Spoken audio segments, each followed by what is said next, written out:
challenge for her is the narrow river, as well as the speedy boats that makes the river even narrower. Ay, natakot pa talaga ako kasi akala ko magbanggaan na tayo kasi ayun, sobrang lakas ng alon, gumaganon, gano'n. It seems like she's slowly getting the hang of her paddling. Well, scratch that. Me and my big mouth.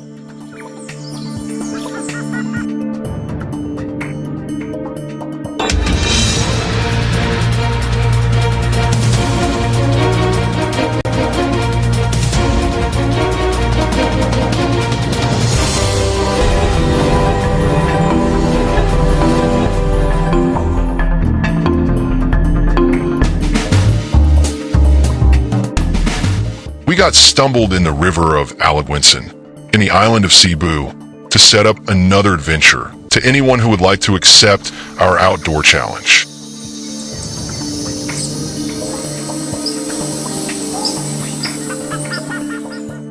And on this episode, there are two weird masked individuals. Famous villains will be our guest today. Hi guys! I'm V. Ang career ko po at ito naman yung kasama ko na si Jay.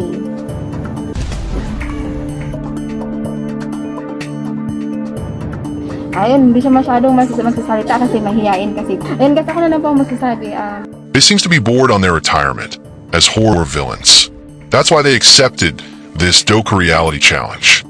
Kaya ng maaga po akong ginising ni Jay kasi sabi niya pupunta po kami ngayon sa Bojo River, which is magpa-paddle kami. May pumunta dito, na-amaze ako kasi may dala silang paddleboard. Tapos nagsuot sila ng mask. Very interesting nga mayroong mask nga. First time nung nakikita nga mayroong mask. The famous anti-hero, known as V for Vendetta,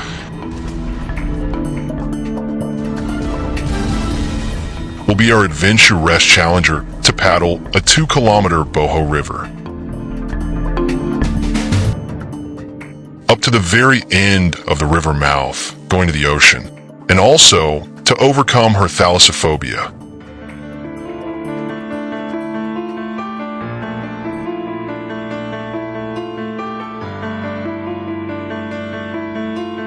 Lahat ng mga staff dito alam nila, i-explain nila lahat sa before kayo mag-paddle, meron silang mga orientation, ganun. Meron din isang staff na sasama sa inyo at saka habang kayo nagpa-paddle, nag-i-explain sila, sobrang talaga. It's educational tour. Marami kayong ma-learn dito. And her adventure challenge will be filmed by another weirdo documentarian, Jay, aka Jason. Ito naman si Jay, siya yung gumagawa ng mga documentation. Ginagawan ako ng mga video sa lahat ng mga adventure ko dito, sa lahat ng mga paddle-paddle, sa lahat ng mga ginagawa ko. V started her paddling from the dock of Bojo while being followed by Jay to film everything that's happening. Start ako ng paddle dito sa river. Medyo ako kasi medyo calm yung water at saka sarap isagwa-sagwa kasi nga malinaw yung tubig. And since our paddler is a clueless newbie, expect some epic fails on her paddling. Kasi first time ko pong nagpa-paddle dito sa maliit na river, hindi po natin mapasok ako doon sa mga maliit na sanga. Ma-stop po ako doon at saka mahirapan po ako bumawi kasi nga maliit lang yung river. The real challenge for her today is the narrow river as well as the speeding boats that passes by. That makes the river even narrower going to the ocean. Ay, natakot pa talaga ako kasi akala ko magbanggaan na tayo kasi pumunta ako sa may gilid, tapos dumaan naman yung bangka. Ayun, sobrang lakas ng alon, gumaganon. Nevertheless, V continued on her challenge. While paddling, she's amazed by the beautiful nature vibe of the place. Habang nagpapaddle ako guys, marami akong mga nakikita, kalagyan ng mga maliliit na isda, at saka iba't ibang klase ng mga halaman.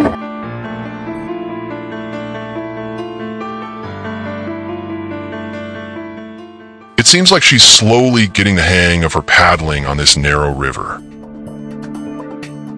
Oh, me and my big mouth. She's still having epic fails when maneuvering the paddleboard.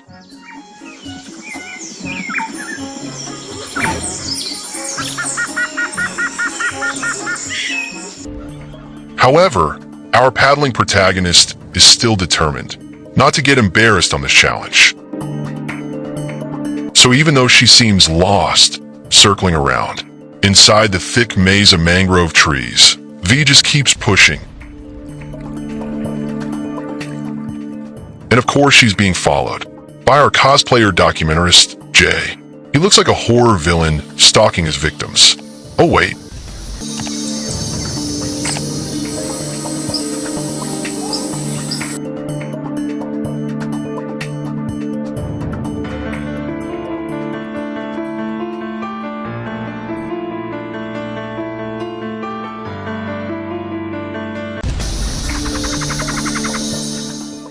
Eventually, they finally reached the very end, going to the ocean. V pulls over to the side for a moment to rest and relax because she's getting nervous when she saw the big ocean where she's going. Perhaps realizing that she bit more than she can chew, or her thalassophobia is kicking in.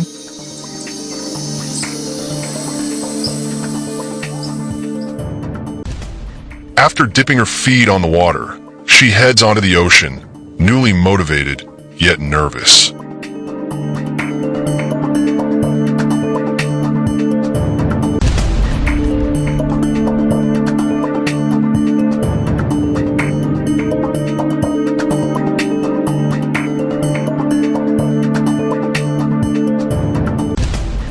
She slowly overcomes her fear when she reached the ocean.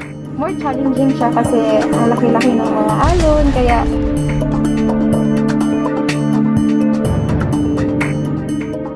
Eventually, she's able to stand up in the middle of the wavy water. She even shows off her paddle twirling skills. Yeah, as if it's really gonna affect her performance. ayun, na-carry ko naman, nakaya ko kasi basta gusto mo, dapat kakayanin mo talaga yan.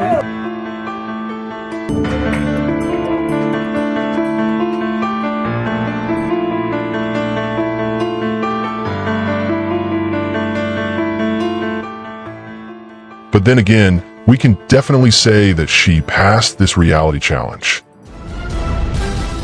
As even though she's a clueless newbie on paddleboard and got stuck at the beginning of her paddling, she miraculously did not fall in the water and not drowned, and apparently faced her thalassophobia and able to paddle in the middle of the sea without freezing, something that she will be doing more on her next adventure, as she will be circumnavigate a whole island through paddling, right here in the province of Cebu. Let's find out if she shows up and not chicken out for the next challenge.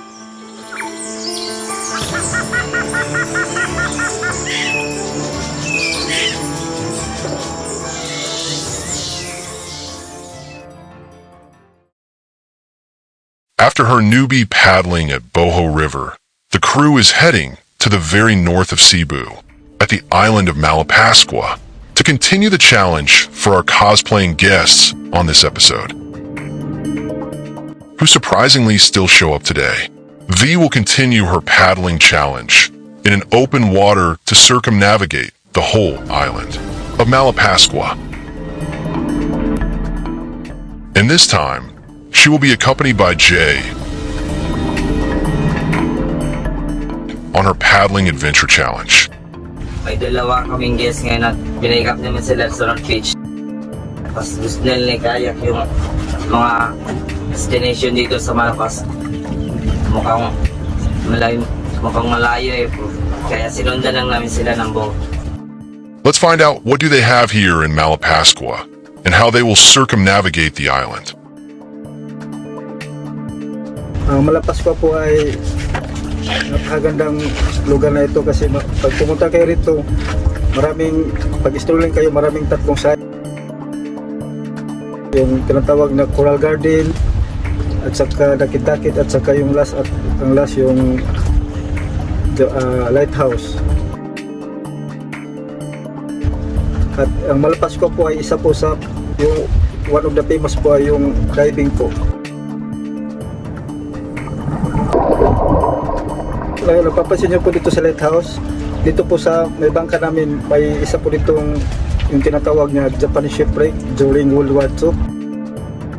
One of the famous dito sa Malapascua, yung talaga yung scuba diving at saka snorkeling. According to plan, the group will have 3 stopovers, from a starting point on North Beach to the first stop at Coral Garden. Then heads out to the second stop at Dagat Island. And then the last stop at the lighthouse.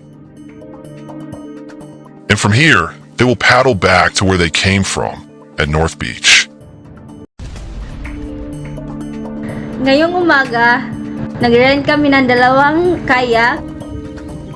V started her paddling on a kayak.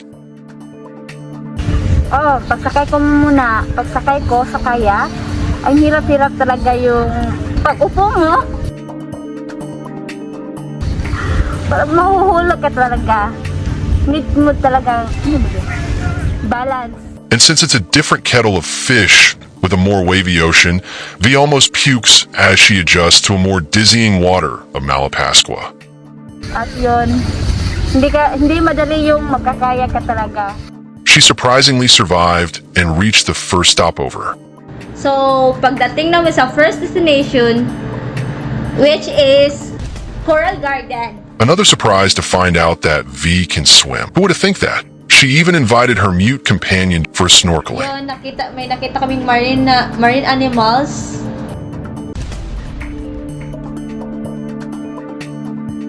At nag-i-enjoy kami.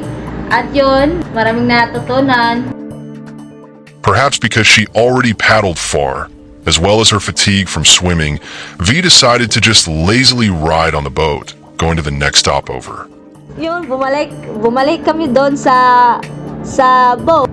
Pumunta na kami sa ibang destination. As they obviously reached the second destination, faster this time. Narating kami sa second destination, Dagat Island. The 2 weirdos continue their paddling there.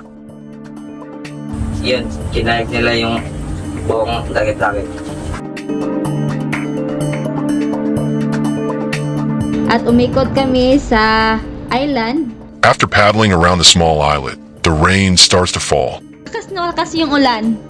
And since V easily gets feeling cold, she decided to just ride on the boat again. Bumalik kami sa boat. Nilagay namin yung kayak. And as usual, Jay just followed her decision without complaint. As if he can, he's mute. Pumunta kami sa lighthouse. The group reached the third stopover at the lighthouse, where the 2 lazy adventurer continued their paddling. Kinayak din nila yung lighthouse. Doon yun namin tinuloy yung pagpapaddle. Yun, may nakita kaming magandang beach. At yun, doon ako nakapokus magpapaddle. From there, the 2 focus on their paddling until they reach their original starting point at the North Beach. As usual, their mask cosplaying gimmick didn't miss the surprised reactions from their tour guides. Nakaka-weird yung ginawa nila kasi nagdadala sila ng kaya, tas first time lang namin yung nagawa dito, nagdadala ng kaya dito sa Botas. Sa tagal ko pong trabaho nito na boat captain, ngayon po lang na ano namin na may yung guest namin mag-snorkeling, tapos may dala silang kayak, doon nirinta nila sa North Beach. Nagmas din sila ng movie na yung pang Halloween, tas At medyo nakaka-weird yung ginawa nila kasi yung snorkeling na sila, may dala nag-ano sila ng mask. tas nakaka-weird talaga. Yeah. So, our verdict for today, V didn't pass her challenge. Nope, not even close. And that also includes Jay. And that's because of their half-assed circumnavigation of Malapascua. Instead of paddling from the start to end, they cheated several times when they rode on the boat, going to their several destinations.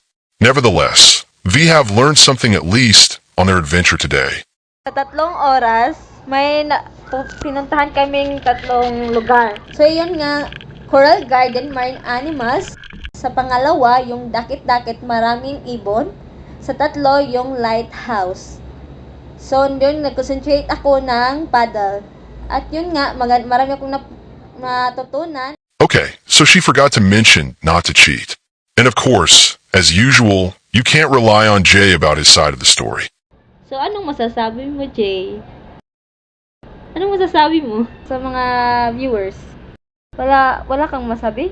Wala daw. Hindi siya nagsasalita. See you next time. Bye.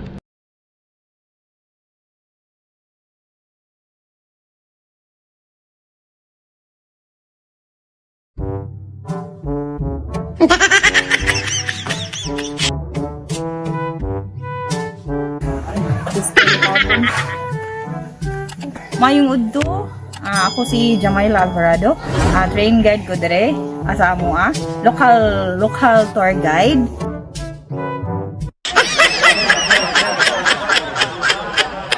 Wait lang. Gusto ni Tabong. Lakot? Sa lakot tayo nga naman sa lakot. Ko si Sally Karbatanang usa ka local guide. Sige, move. Para sa akin, first time. Hindi ko first time kasi nag-paddle ko na sa Malapascua isang.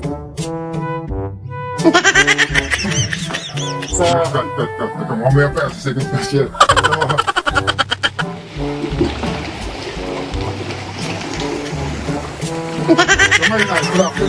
Indonesia. So, ito naman. Ito po kami sa butang sa along the way. So, nakita pa rin.